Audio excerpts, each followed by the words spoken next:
So my passion is to learn about other people's passions, because when someone has a chance to talk about what they're most passionate about, everything about their being becomes brighter, it becomes more real, it becomes more them. And I think that authenticity and that feeling alive and connected and present in the world is a thing I want to surround myself with all of the time. On today's episode, I am talking with the incomparable Sheldon Romer. If you have listened to other Jane's Place episodes, they are generally about 15 to 20 minutes long.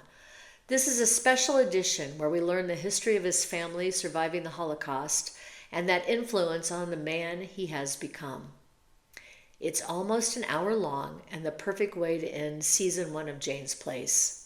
If you want to learn more about Sheldon, please go to janesplace.com where you can learn more about him and his favorite comfort food.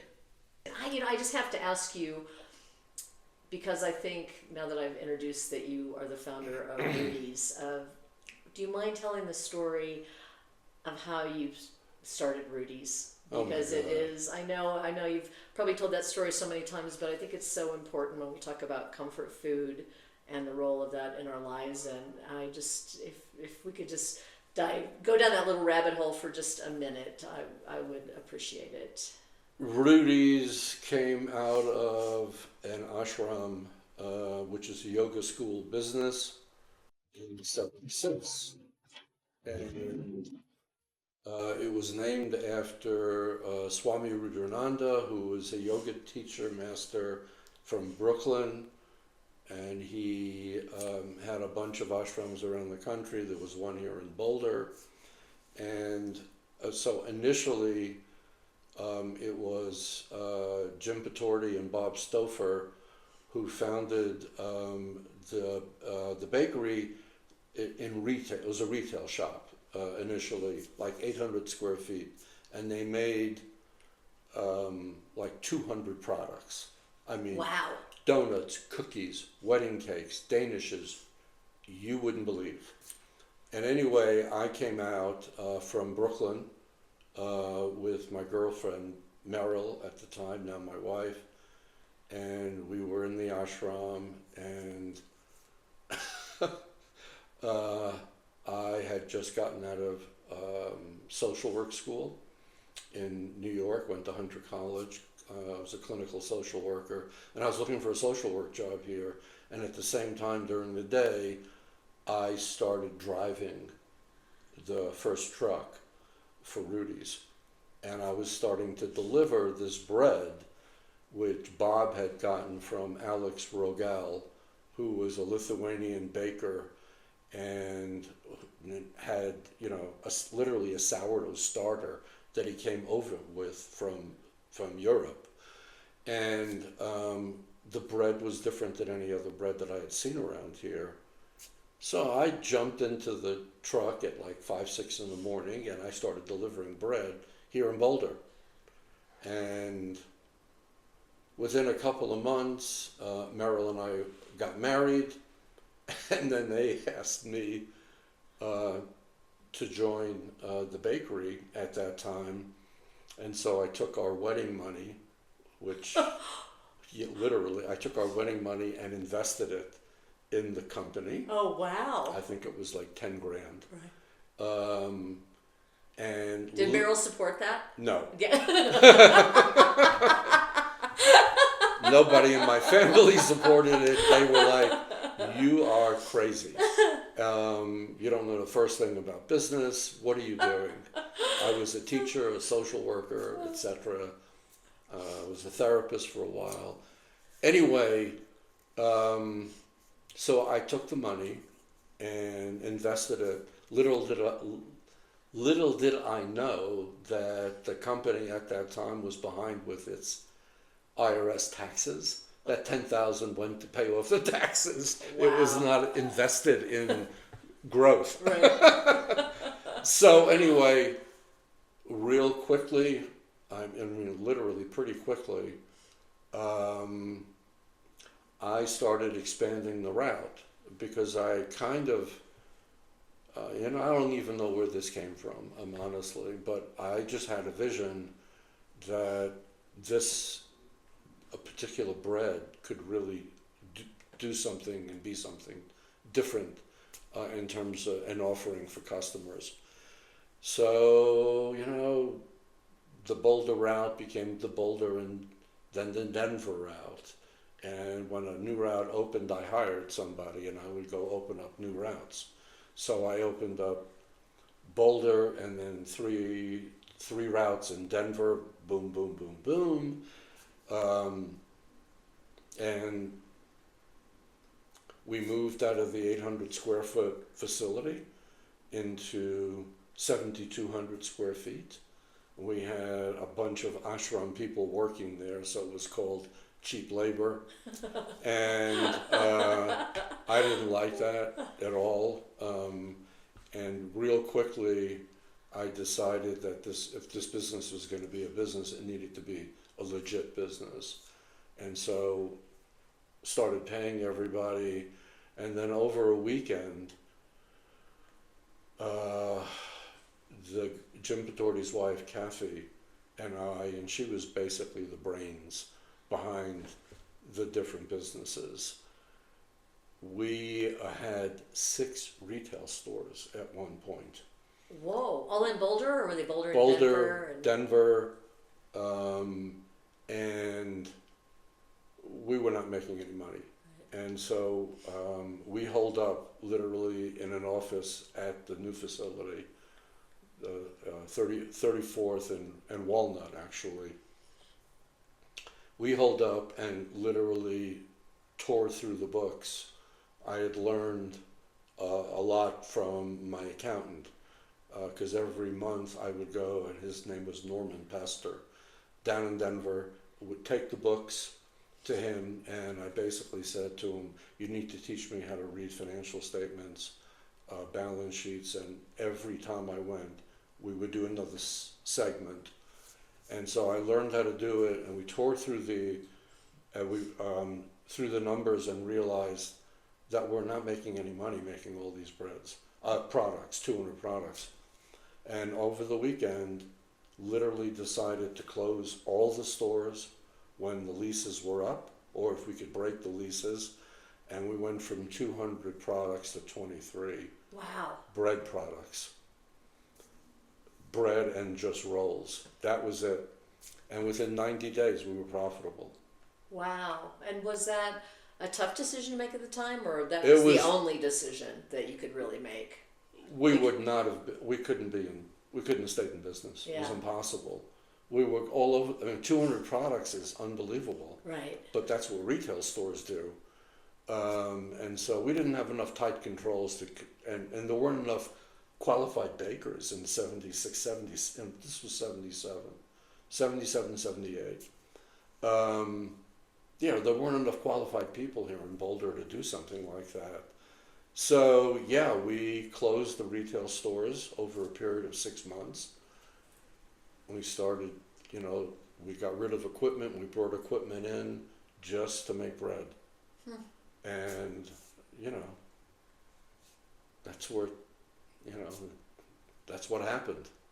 And 50 years later, we're now at the corner of Walnut and 33rd, so just a block away from where you were in the mid-70s. Yeah, we went from 800 square feet to 7,200 square feet to 15,000 square feet to, what is this, 70,000? 70,000, exactly. Yeah. There you go. That's crazy. And right now we have, under one roof, we have 3 bakeries. Right. An organic bakery, a gluten-free bakery, and just in the middle of August, we're opening up a specialty bakery. Right. Where the offices used to be. Yeah. So it's incredible. It's sad. Yeah. So I mean, I'm amazed and proud that it's still here 50 years later. There's like no way that I or anybody else associated with the company thought like this is going to run a good 50 years maybe and plus. And it's amazing. It's incredible. I mean, it's one of the iconic businesses in the in the natural and organic industry. But enough about that. Yeah. So we can talk about that forever. But let's. I hope that was enough. Oh, that was perfect. That was perfect. Yeah. What I'd really like to explore next is obviously at one time you were passionate about bread, but where does your passion lie today? What is it that gets you excited to get up in the morning, to be motivated, to, you work with others so much, and you've worked with my teams over the last few years to really help in the area of personal leadership and authentic leadership. But what gets you excited, and what are you passionate about?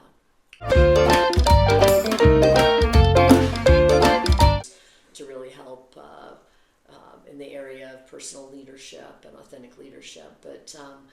But what gets you excited, and what are you passionate about?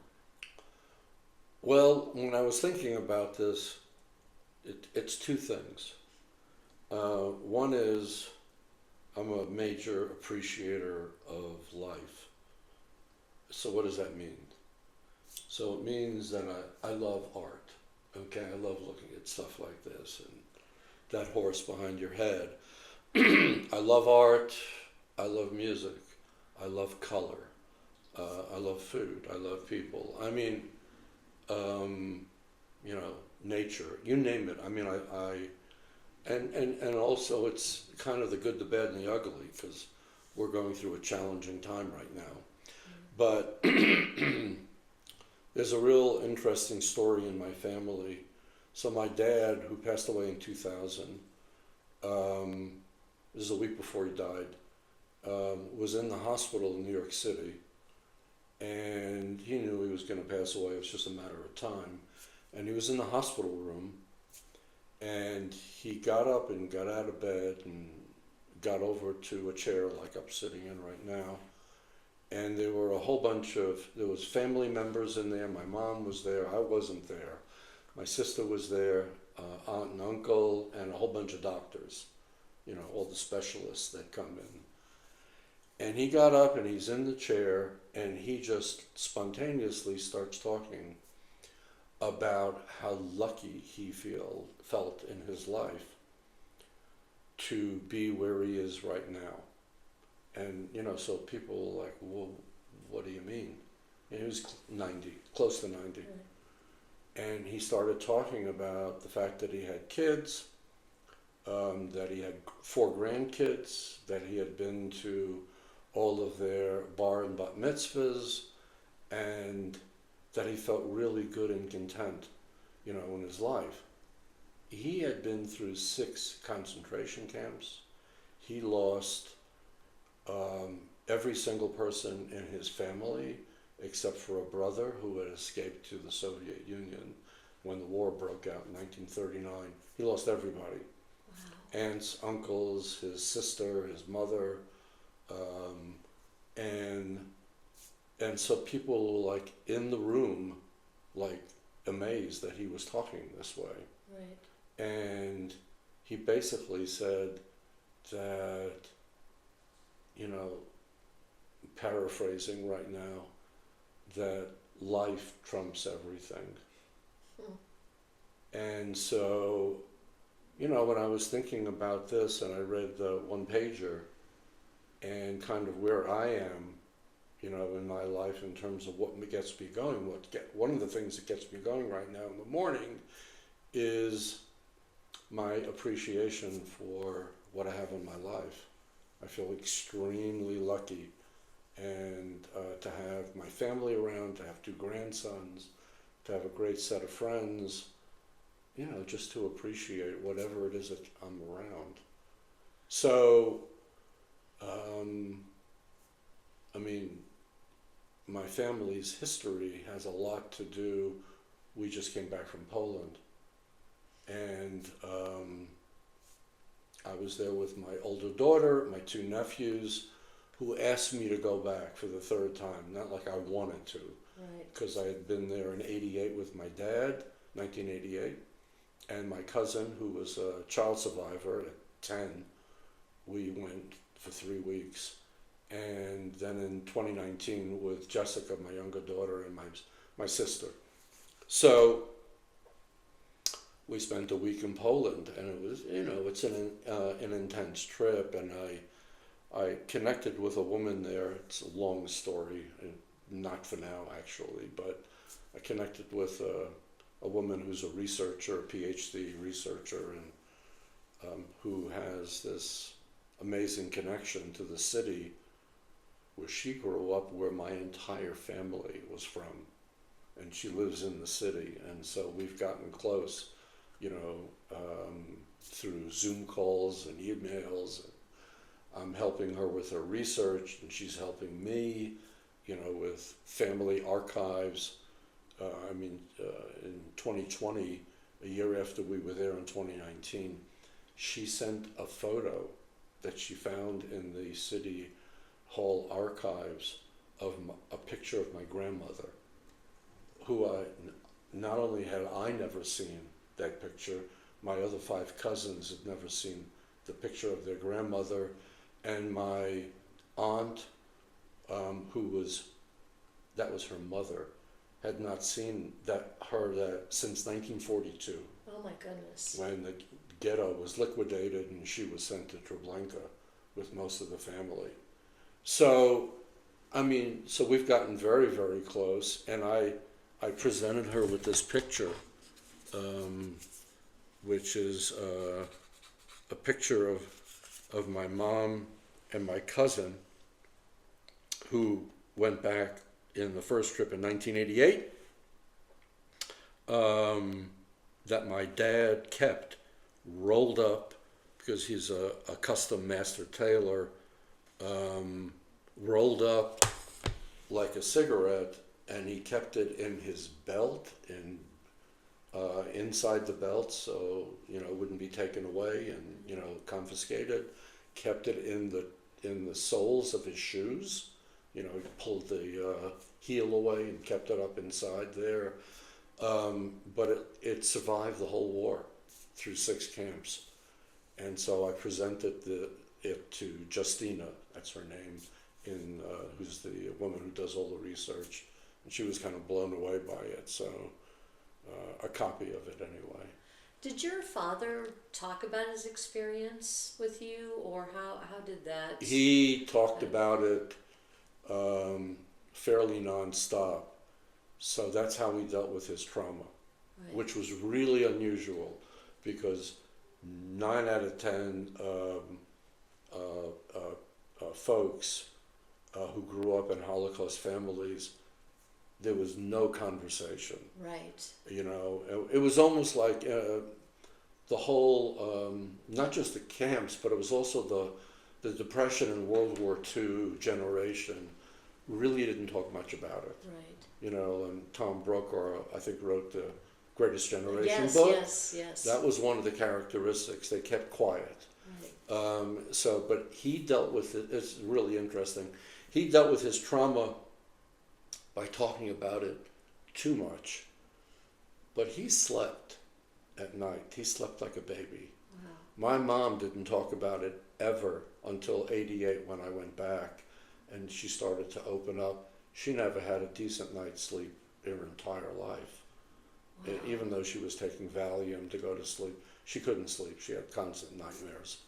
So, he talked about it constantly. And, after this last trip, I realized that I am a lot like my dad. And now I have become the holder and carrier of the stories. So I'm actually getting pretty headlong into, in '88, I took 6 hours of videotape of the trip. Mm-hmm. And so I hired a film editor here about a year ago, and we cut it down to 220, and I'm probably going to have to I'll cut it back some more, and then I'll expand it. But I'm going to make a documentary out of it for my family. Oh, wow. We did a documentary 20 years ago on the second generation, myself and 2 women. It's a 55-minute documentary on what's it like growing up in a home where the Holocaust is there, but you don't know it's there. Is that available? Is that something that... Yeah, we showed it, up and down the Front Range. I have it, it's digitized. Wow, I would love to be able to see that and maybe even link it to this this series because You're welcome to I it. think that would be Yeah. amazing. Well, Sheldon, So, anyways, how did the experience of your parents and how they handled it, how did that impact you as a young man growing up, and in what ways? How much time do you have? And I spent a lot of time in therapy. Yeah. I made a lot of those folks rich. Well, I think I mean, the man you are today is you're a very sensitive, caring person who's really, in my opinion, from the 15 years or so that I've known you, just really in touch in deep ways with how people feel, and maybe I'll lead down that little rabbit hole for a second. I appreciate the kind words. So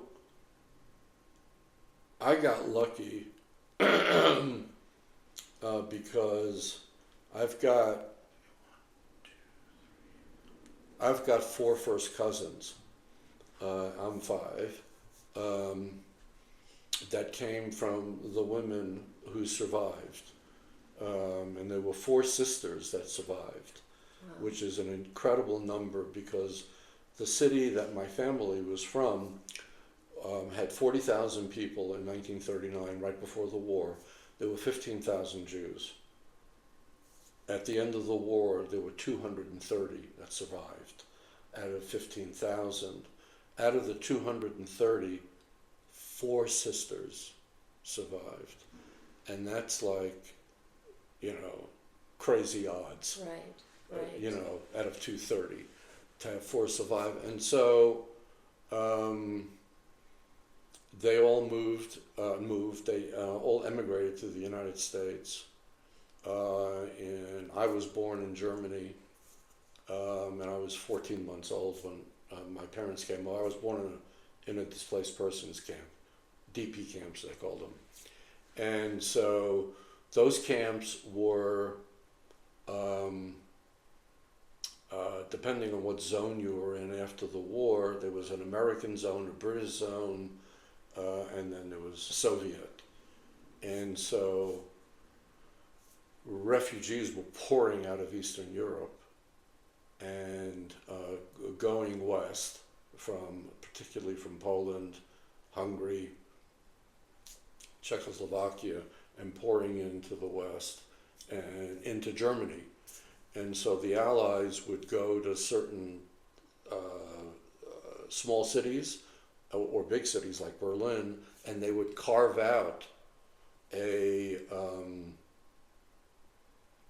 segment of the city and literally displace the German families and allow the refugee families in until they were settled and were able to figure out where they were going, where they were going to immigrate to. So a lot of people went to Israel, which was Palestine at the time, the United States, Australia, Sweden, South America, Canada, all over. Right. And then the DP camps shut down, I think, in 1949, 1950. So, okay, there's so much to talk about. So the family, the 4 sisters and the husbands were like tight. Right. I mean, because family, after you lose, like everybody, a lot of people just lost everybody. But the fact that they had 4 sisters was just like, there was this like palpable glue, mm-hmm, that kept everyone together, which was great and not so wonderful. Okay, because it was almost suffocating. Right. In terms of, who you were going to be. All right. And so I had a brother who didn't make it, was stillborn, a year before myself. So I was the firstborn male. And in Poland or Eastern Europe, it's a very patriarchal kind of, it's the same old story. It's patriarchal, but the women run the place. Right. I mean, it's not that unusual, the culture. Right. But that's what happened. Right. And so I had enormous pressure on me to be somebody. Okay. Were they also scared for you to leave their sight or anything too? I mean, was there also my need to stay close, my dad was like, he's the kind of guy who would walk around and make sure every lock on every window and every lock on every door was tightened before he left. Right. Okay? I mean, he was over observant. Okay? Which, I mean, given the trauma, it makes total sense. But when you're a kid going through that, it's like, what the hell is going on here? Right. Because you're like, what is this? This is weird, So they were overprotective. In fact, in the film, it's called Then and Now, Children of Holocaust Survivors Speak. That's the documentary. There's a piece of a film that I found at my bar mitzvah when I was 30 years old that literally in 3 seconds encapsulates this sense of overprotection, and it's right there. Wow. It shows you. So anyway, what happened is, education got to be the important thing, and so I was a really phenomenal student, and but I had so much emotional pressure internally that when I hit college, the top blew off, and I got involved in the late 60s situation with the Vietnam War and the protests, and I was heavily involved in that situation. And then in the whole drug scene, and so you're kind of rebelling, I guess, against everything that sort of was the fabric of like how you've been brought up. Completely blew it up. Yeah. Okay, they wanted me to be a doctor, a lawyer, an engineer, the old Jewish thing, and I just blew that apart, and wound up, this is really interesting. So there's a woman here in town by the name of Rabbi Tirza Firestone, who's really well known, and we're close, and she wrote a book called From Wounds to Wisdom, and it's about intergenerational trauma. Mm-hmm. Okay, so there's a whole field now called epigenetics, which has a lot to do with how trauma is potentially genetically transferred from people who have gone through major trauma, and how it's transferred literally biologically, genetically to offspring. Wow. And to go on for generations. And it's very real right now, happening.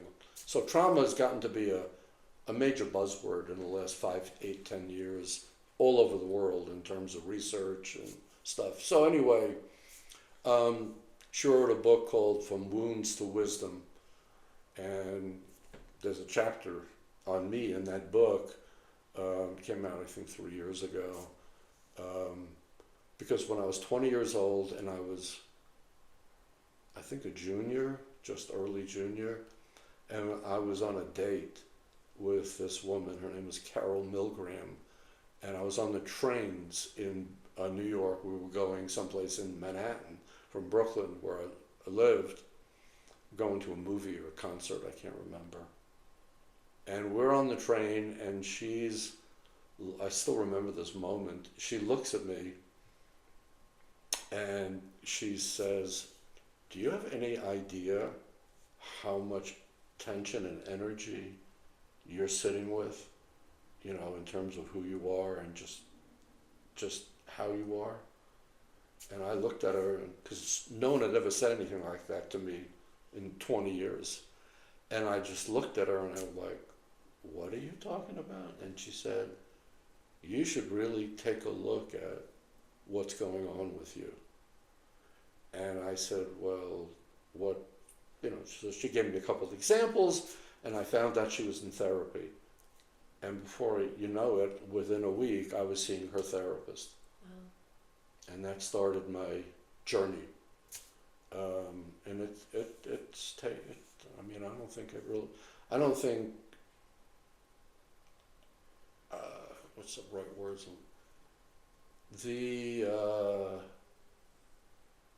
I think life is all about learning and just an ongoing journey. And one is always surprised. And if you keep learning, it's rich, it's not easy, but it's like one of the things that really resonated for me in authentic leadership was the tagline, a journey, not a destination. Mm-hmm. Because once you think as a leader that you've arrived, you're a problem. And so that's how I look at life. It's just one learning journey. And so that came through a lot of work that I did with on myself, with friends and, good support. But the pressure that I felt at home caused me to pick up and leave Brooklyn and come out to Colorado and jump into an ashram, where actually in time, stayed in the ashram between 7.5, 8 years. I was looking for a daddy. I was looking for someone to validate who I was. And after I left the ashram, which is a whole story in and of itself, after I left the ashram, again, I use this example when I'm working with people in terms of preparing for difficult, honest conversations. Mm-hmm. The day I left the ashram, I went to the teacher's apartment, and I was leaving. I knew I was leaving that day. And I had written him a letter, and so I prepared myself for, it was like a Hollywood scenario script. He'll say this and I'll say that. And, I had it all planned out in my head. The one thing I didn't prepare for is what happened. Total silence. I went in, I gave him the letter they had written. He looked at it. He didn't say a word. And I sat there on the couch for 20 minutes. And it felt like 20 years. And at which point I picked up and I said, I guess I'm out of here. So there was no dialogue during that whole time? Zero. Wow. This is after me being like the number 2 guy. Wow. In the ashram. And so I picked up and I got in my car and I drove. There used to be a bookstore here called B. Dalton. Mm-hmm. They were, a big chain. Big chain. Yeah. Like, now there's only Barnes and Noble. Right. And so I drove unconsciously. I got in my car. I drove to B. Dalton, and I walked in and I said, "Do you have a book called The History of the Jews by Abba Eban, who was the first foreign minister of Israel?" And he was an extremely erudite history professor who had an English accent. He had studied at Oxford and all that stuff. And I read the damn book, which was a textbook, and it was on PBS, in a weekend. And that was the beginning. That was 1985. That was the beginning of my journey kind of back to myself. So, the biggest thing was the pressure, and then also getting comfortable with my roots. I had, so I would step into it deeply, when I started therapy in 1970, 69, yeah. I started therapy, which I started digging in, but unfortunately my therapist didn't really get me as much as the impact of my background. Right. Because, like I've said, I think often, everyone has stuff. There's no such thing as not. Everyone grows up in a home, and there are, unresolved issues. There are dynamics that are like, what's going on here? With mom and dad or single parent, just what's happening. So everyone has stuff. But when you come from a lot of trauma and, major trauma, like the African American experience here, But when you come from the kind of trauma that lasted, if you were a German Jew, it was 33 to 45, not just 39 to 45. Right. That kind of trauma is weighty, and it impacts the energy of what's going on in the home, and you don't understand it. Because when you're a kid, you're like trying to figure out your world. And so growing up in that kind of home, you have normal stuff, mom and dad and their relationship and sister and all that stuff. But then you've got this layer that's sitting in there and you don't know what to make out of it. Mm-hmm. And the impact that that's had on them, on your family, on people that have lost. I mean, when we did the film, it's 20 years ago, when we did the film, one of the pieces of homework that we gave to people who were in the film was, go and find out the people who didn't make it. Can you find out who they are? Who are the aunts and uncles and cousins and that didn't make it? And so the end of the film is like this, all the names of people who didn't make it. Mm-hmm. I had 41 that I found out, aunts, uncles, and cousins who didn't make it. That has a big impact on you, in terms of, well, who were they, and what impact, on me by not knowing them. And I mean, it's just, you go into all kinds of interesting places with it. So I've had this love-hate, I wouldn't call it hate, but love, aversion to diving in, stepping back, diving in, stepping back. And now I'm like all finally really comfortable with it. And, so I'm now daily, I'm going through the film that I've got and pictures and stories, and I'm putting together this documentary. It's going to be more work than I had any idea because I have too much information. To get it down to well, I want to make really it succinct, digestible right? for people. Right. You don't want to go on for 5 hours, but it'll happen. Yeah, it'll happen. I mean, the other thing that really informed me, I think I told you the story with the tagline, "Bread Worth Sharing," mm-hmm. and where that happened with my dad. It's kind of freaky.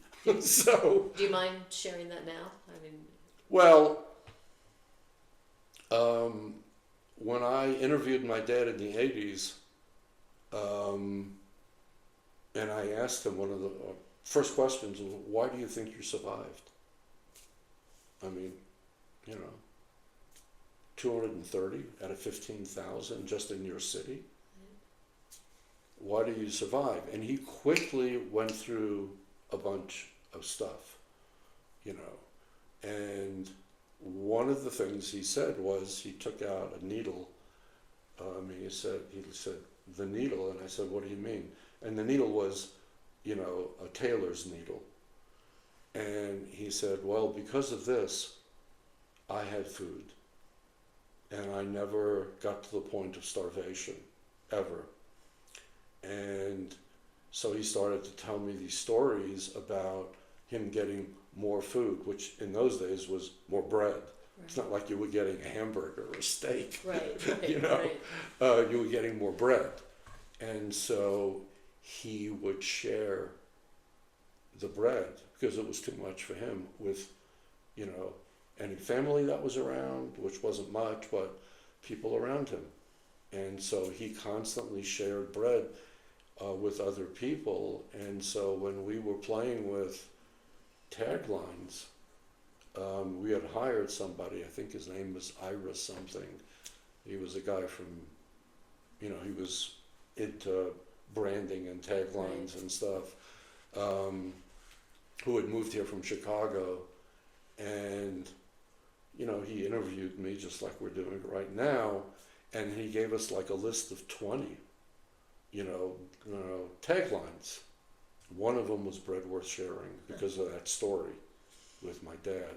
So we picked it because it just made sense personally for me, but it also made a lot of sense that this is a product worth sharing.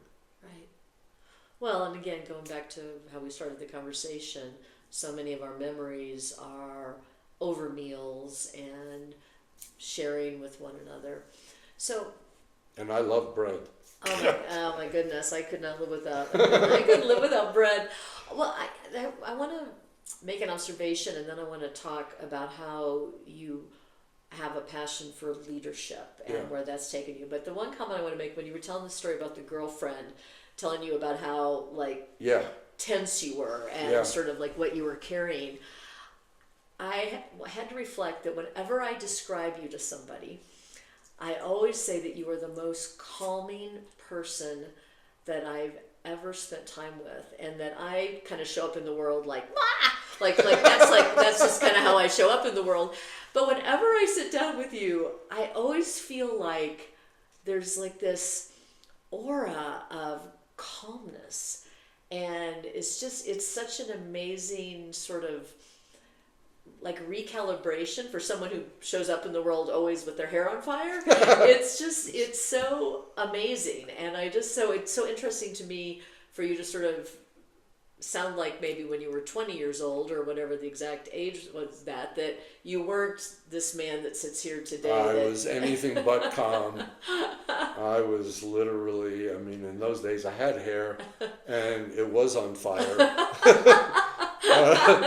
So maybe that's why you can identify with me today. I don't know.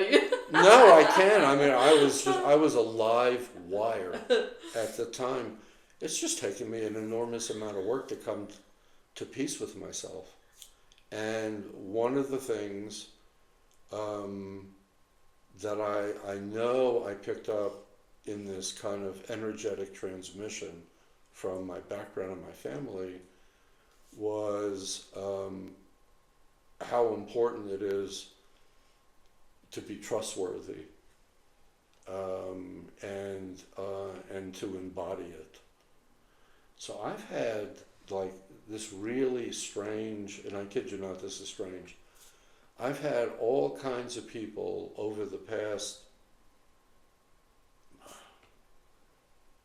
let me see, it's got to be more than 40 years, 45 years, who will come and will sit down and talk, and they'll start spilling all kinds of things about themselves and secrets. Right. Literally secrets, like, I'm telling you this, but you're not going to tell, anyone else.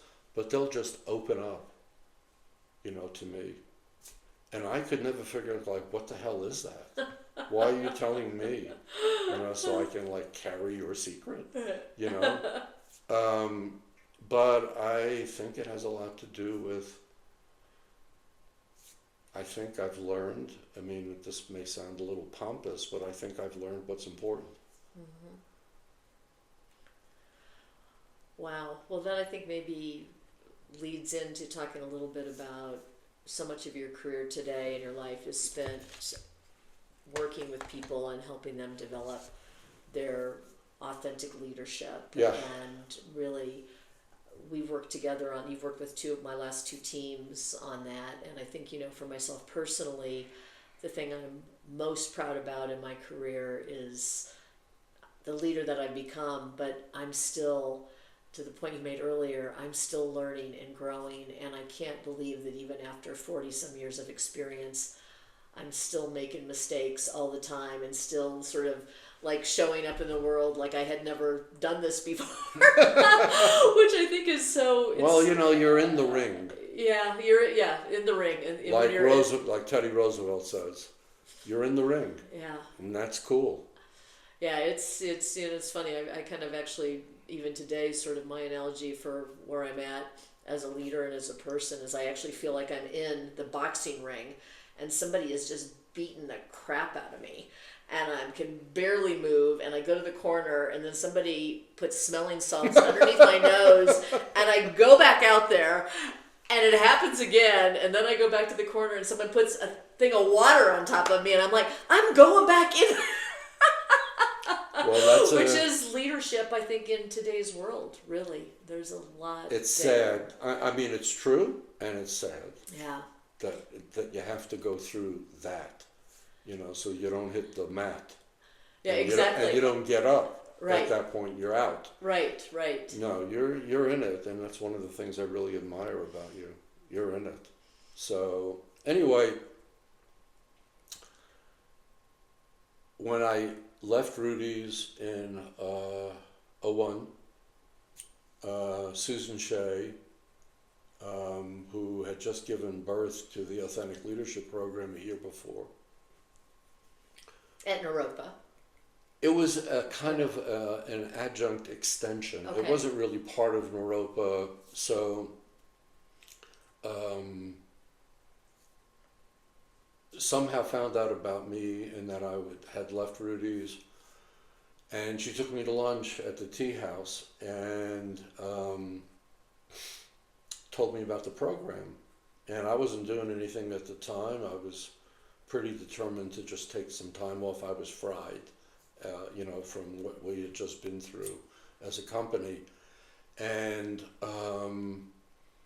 I was like, I think I'm going to do this. And so I entered the program, and the program was a 16-week deep dive into leadership and leadership models. I mean, it was intense, 16 weeks. And then after that, there was a break, and then there was a 10-week coach training program. So I literally went back to school for 26 weeks in this year, even though I'd had 2 master's degrees at that time already. And I just, the kind of like the doors and the windows opened up for me, because I realized when I was a kid, the first books that I read when I was learning to read, 7, 8, 9 years old, they were all biographies of leaders. I'd forgotten about it, right? But I used to read, about Washington and Lincoln and, all the presidents, and then the generals and leaders from everywhere around the planet, literally. And I realized by going through this that I had been kind of a student of leadership from the time I was a kid. Yeah. And that directly came from, one of the things I say now a lot, leadership matters, period. Mm-hmm. And if you don't understand that, just take a look at what's going on the planet, period. So anyway, I got incredibly passionate about becoming a leadership coach, because I realized, it was weird, because when I was in the first grade and the second grade, I was class president in elementary school. It's like, where did that come from? Right? Right. Well, how old was I? 6, 7, 8? And then wherever I went, going, to high school, I was in prominent positions in student government. I was captain of the It's Academic team, which was like the College Bowl team, which was like a major trivia, group at the time. Anyway, it just followed me right through graduate school, into the ashram. I was just in leadership positions no matter what happened. And I think, the fact that I really didn't understand business, fortunately I'm still here, and I learned a lot at Rudy's, and now I have a pretty solid understanding of the business world and environment in terms of the things we did right and the things we did not do well. But I really enjoyed being a leader, at the company. And so I was on nonprofit boards here in town. I was president of 2 or 3 nonprofits during the time, and it just was there with me naturally. And I think what a lot of it had to do with was understanding the impact that horrific leadership was a big part of what led to the Holocaust, and was a big part of what led to World War II. It wasn't just Hitler, Mussolini and the Japanese emperor and the generals and it just goes on and on. It never ends. Right. I mean, look what's going on right now with Trump, with Putin, with Narendra Modi, with Erdogan in Turkey, with Netanyahu and what he's doing in Israel. Horrific leadership. Right. Just horrific. And people just don't understand it enough. Like what makes a good leader. So I love what I do. And I'm good at it. I've got a lot to offer. Well, I think where I'd like to go next, and then we can wind down because we could probably talk for a couple of days here. There's so much easy, so much amazing stuff.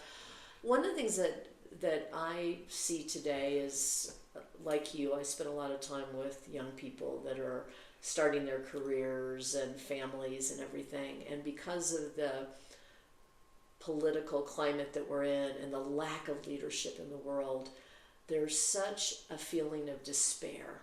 Yeah.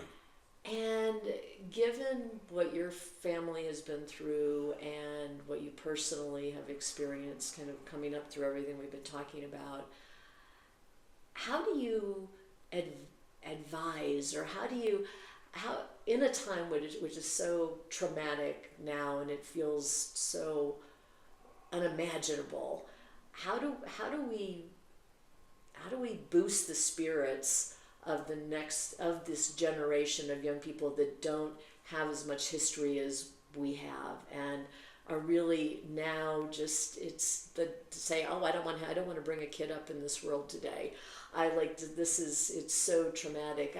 Just based on your long experience, how do you advise about that, Sheldon? Well, I don't get too many questions like that on a daily basis. Okay. I guess I do, and I have nothing. I'm not equipped to even talk about it. The 3 principles in authentic leadership, which really resonated for me, were self-awareness and engagement and wise, effective action. Those 3 pieces. And so I think it's critical that each person, leadership or not, really spends some serious time getting to know who they are.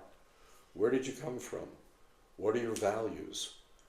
How do you actually live your life? Do you have time to reflect on who you are, what you're doing, where you're going? How are you serving? So the whole thing that encapsulates self-awareness to me is number 1.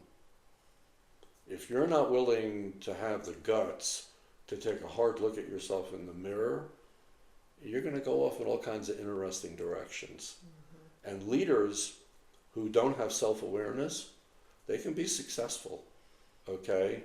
But there's usually what I call much collateral damage on the road. Okay, they can achieve the goals, they can get the bottom line or the stock price or whatever it happens to be, but there's collateral damage, there's stress, there's burnout, there's all kinds of poor culture and stuff. Because what are they doing? They're pouring out their personal dramas into the culture because they don't want to look at it. Everybody's got stuff, like I said, and if you don't want to look at your stuff, you're going to project it out. into your relationships, your family, and if you're a leader, into your other family, which is the culture that you're responsible for in a company. So get on the horse of self-awareness and working it. I don't care how you do it. Therapy, coaching, journaling, art, I don't care. As long as you have some way of connecting with who you are and facing yourself. So that's number one. And it's a great journey. It's hard, but it's really great benefit to doing that. And you know, we've been in tough places before as a society, as a culture. I mean, I went through the 60s and the riots, and it was really scary. You know, whether you were, you know, I had friends who were out in LA with the Watts riots. In New York City and Harlem just blew up and burned. You know, also, I mean, there was some scary stuff that was going on. And then, you know, well, we lost 50,000 people in Vietnam, Right. you know, during that time. Some really scary stuff. And, you know, then you had, you know, the wars. And so we've been, and a lot of people are freaking out right now because of what is going on here. And it is a scary time. I believe in, I'm hopeful, I'm still optimistic. I'm not, you know, gonna go in the corner and throw, you know, a blanket over my head and hide out. I really hope that the great American experiment shows up, and that the people here show up for what we believe in. And so, and it's not just here, it's all around. So anyway, I mean, I start with listening to people's stories. You know, who are you? Where do you come from? What's important to you? What are you trying to do? How is that important to you? And, you know, there's a great book that I recommend to that I got recommended to me when I was transitioning out of Rudy's to being a leadership coach, by David White, the poet. He wrote a fantastic book. It's got to be 25, at least 25 years ago. It's called Crossing the Unknown Sea, Work as a Pilgrimage of Identity. And in the book, there's a lot in there. It's basically the story of him transitioning from being a fairly successful marine biologist to becoming a poet, if you can imagine. Wow. You know, there's a great section in there where he calls his wife, and he's in Monterey, I think, and he had spoken at some conference and stuff. And he has 2 young kids, and he calls her up and he says, you know, I'm going to leave this and I'm going to become a poet. And he's got 2 kids under 5. You know, good luck. Yeah. But part of that journey, so that book is about his journey, but in there he basically says, if you're lucky enough, and this is luck, if you're lucky enough and you're in a situation in your life where you can create a work that is an expression of the deepest conversation you're having with yourself, you're a lucky person indeed. So it begs the question, what's that deep conversation that you're having with yourself? And not everybody has that opportunity. Some people got to get up and go to work, Right. you know, drive the bus, work at King Soopers, whatever it happens to be. But when he says work is a pilgrimage of identity, that's what he's talking about. Can you create a work that's meaningful for yourself, that is a pilgrimage of your identity, who you are as a person, into deep part of yourself? So I kind of, you know, finally, 24 years ago, found what I love. Took me a while. It was kind of a crooked road, but it's cool. And so it's a kind of roundabout way of answering your question. Everybody has unique gifts and talent to serve, and whether it's in business or being a plumber or whatever, or being an artist or a ballet dancer, if you can devote yourself to that part that you're really deeply passionate about, and also aligns with your values as a person, that's where I go in terms of not allowing people to become despairing. Because it's really easy to flip over to the despairing side right now. I mean, literally every day there's something that's like, oh my God, I can't believe that just happened. This is so... Daily, no question. This is so powerful, Sheldon, because I do think that so much we're trying to get at Jane's Place is, how do you find your passion? How do you find what your life's work is about? How do you get sort of this meaningful way you show up in the world, and especially I think in times like today. So thank you so much for your time and your stories, and for the idea of self-awareness as a tool, I think, to help us kind of bridge who we are and where we're going in a way that we can really only do ourselves.